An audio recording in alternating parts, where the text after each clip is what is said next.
Once you've gotten used to a ketogenic diet, you're going to want to push your results to the next level. So if you've got your grocery list and your meal planning under control, then it's time to start thinking about intermittent fasting. And okay, before you press pause at the dreaded fasting word, hear me out. Intermittent fasting, also known as IF, is one of today's hottest topics in the diet and wellness communities. And for good reason. If you do it correctly, IF can be an insanely powerful tool for accelerating fat loss and breaking through frustrating weight loss plateaus. Now, it's not essential that you commit to IF while on keto. If the idea of it makes you want to throw your keto diet out the window, then it isn't for you. But if you're up for another adjustment with the potential to ramp up your weight loss and turn you into a fat burning machine, then keep watching. IF basically boils down to two terms, feeding and fasting. You're in a feeding state when you're eating, and all the times in between, you're fasting. Easy, right?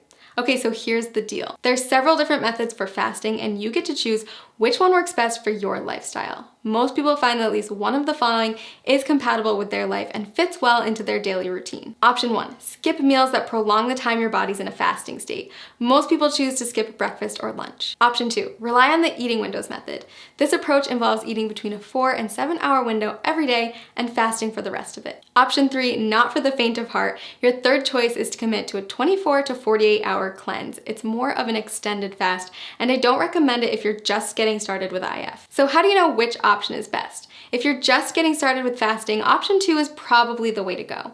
We found that restricting yourself to specific eating windows tends to work well for new fasters. For example, tons of people have tremendous success only eating between 5 and 11 p.m.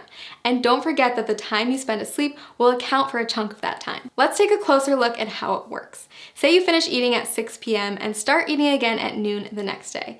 That means you fasted for 18 hours and eaten for 6. In other words, you've achieved an 18-6 window. If you finish eating as early as 5 p.m. and don't eat again until noon the next day, then you've fasted for 19 hours and eaten for 5, or you've achieved a 19-5 window. You don't have to adhere to IF every day. You can try it out once a week at first, listen to your body, and then add in more IF days over time. So why does IF work anyway? The first and simplest reason is that our bodies can only take in so much food at a time.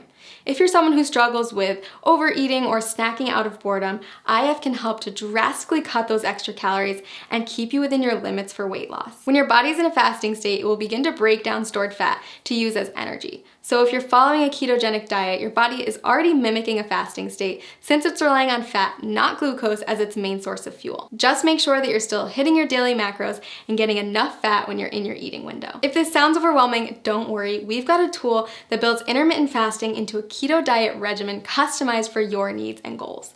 Click the link below this video to discover your personalized plan. And keep in mind that the benefits of IF go far beyond weight loss. After all, there's a reason why every wellness community is talking about it, and why thousands of today's top performers have made it a part of their daily routine. People who practice fasting on a regular basis reap tremendous health benefits in many areas, not just by turning their bodies into maximum fat-burning machines. Nobel Prize winner Yoshinari Asumi discovered that fasting can trigger autophagy, which is essentially a deep cleaning process for your cells. Autophagy helps to stop the aging process, reverse disease, and prevent cancer. It's basically the body's way of cleaning out cells by recycling non-essential components like damaged proteins and getting rid of invading microorganisms and toxic compounds. Like most complex mechanisms, your body needs a break from feeding, so it can focus on performing these other functions instead. Not only does fasting trigger autophagy, it also increases the number of ketones in your bloodstream more than a keto diet alone will do. When you start practicing IF, you may find yourself more focused than usual. That's because your body is running on ultra premium fuel. If you're on keto, you may have already experienced this heightened mental clarity. So consider adding IF to your routine, a way to get more bang for your buck, so to speak. Lots of people ask me if they can do IF if they're avid exercisers. If that's you, don't worry. Countless studies have shown that intermittent fasting is compatible with fitness routines and can even result in higher metabolic adaptations, improved muscle synthesis, and even better response to post-workout meals. So is IF right for you? If you're not afraid to change it up, burn more fat, focus better, and improve overall health, then I say give it a try. I've honestly never seen as much success as I do with people who combine a ketogenic diet with an IF lifestyle. It's truly the holy grail of weight loss and optimum health. Click the link below this video to create your own customized keto diet plan where you can easily add intermittent fasting into your daily routine.